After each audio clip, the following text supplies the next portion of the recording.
आत्ता सोसायटीमध्ये फक्त नॉमिनल मेंबर आणि असोसिएट मेंबर नाही तर जॉईंट मेंबर आणि प्रोव्हिजनल मेंबर यांनाही अधिकृत मान्यता मिळाली आहे आणि सेक्शन 154B6 आणि सेक्शन 154B28 ला देखील रूल 8 मध्ये समाविष्ट करण्यात आले आहे। हा बदल प्रत्येक कमिटी मेंबरने समजून घ्यायलाच हवा। नमस्कार मंडळी, कसे आहात? आज आपण समजून घेणार आहोत रूल 8 मधील 2 अत्यंत महत्त्वाचे बदल।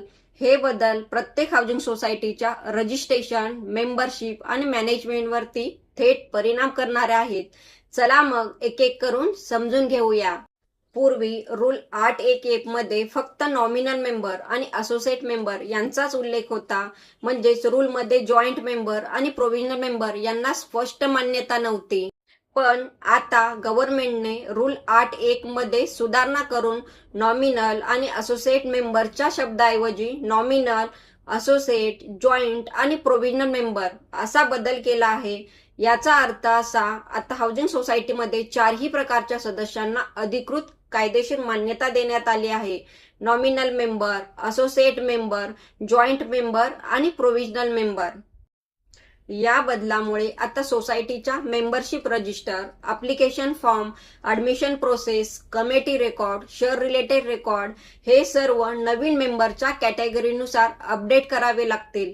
यामुळे मेंबरशिप संबंधीचे अनेक जुने संभ्रम दूर झाले आहेत।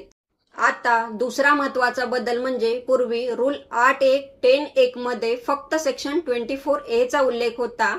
आता त्यामध्ये आणखी 2 सेक्शन समाविष्ट करण्यात आले आहेत, सेक्शन 154B6 आणि सेक्शन 154B28। याचा अर्थ काय तर हाऊसिंग सोसायटीसाठी तयार करण्यात आलेल्या चॅप्टर 13B मधील तरतुदींना आता रूल 8 मध्ये स्पष्टपणे समाविष्ट करण्यात आले आहे। यामुळे जनरल कोऑपरेटिव्ह सोसायटी रूल्स आणि हाऊसिंग सोसायटीमधील स्पेशल प्रोव्हिजनल यांच्यातील सुसंगती निर्माण झाली आहे। सेक्शन 154B6 काय तर हा सेक्शन हाऊसिंग सोसायटीमधील विविध सदस्यांच्या संदर्भातील विशेष तरतुदीशी संबंधित आहे। म्हणूनच रूल 8 मध्ये जॉईंट आणि प्रोव्हिजनल मेंबर यांचा समाविष्ट करण्यात आला आहे। आणि सेक्शन 154B28 हा सेक्शन हाऊसिंग सोसायटीमधील इतर विशेष बाबी आणि हाऊसिंग चॅप्टर अंतर्गत लागू होणाऱ्या तरतुदीशी संबंधित आहे। त्यामुळे रूल 8 आता चॅप्टर 13 शी पूर्णपणे सुसंगत झाला आहे।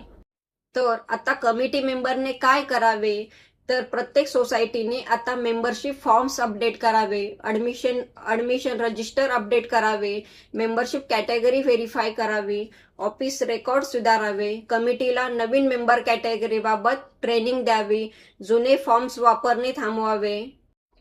लक्षात ठेवा, हा फक्त शब्दांचा बदल नाही तर हा हाऊसिंग सोसायटी मेंबरशिप स्ट्रक्चरमधील सर्वात मोठा बदल आहे। आता जॉईंट मेंबर, प्रोव्हिजनल मेंबर हे देखील रूल्समध्ये स्पष्टपणे समाविष्ट झाले आहेत। तसेच सेक्शन 154B6 आणि सेक्शन 154B28 ला देखील रूल 8 मध्ये समाविष्ट करून हाऊसिंग सोसायटीसाठी स्वतंत्र कायदेशीर फ्रेमवर्क अधिक मजबूत करण्यात आली आहे। म्हणून लक्षात ठेवा, नवीन रूलमध्ये मेंबर्स कॅटेगरी वाढल्या आहेत, त्यामुळे सोसायटीचे रेकॉर्ड्स देखील बदलले पाहिजेत। हा आपल्या सिरीजमधील 6वा टॉपिक आहे। पुढील व्हिडिओमध्ये आपण अजून नवीन रूल समजून घेणार आहोत, त्यामुळे आत्ताच अलदराण्या सोसायटीला फॉलो करा। धन्यवाद।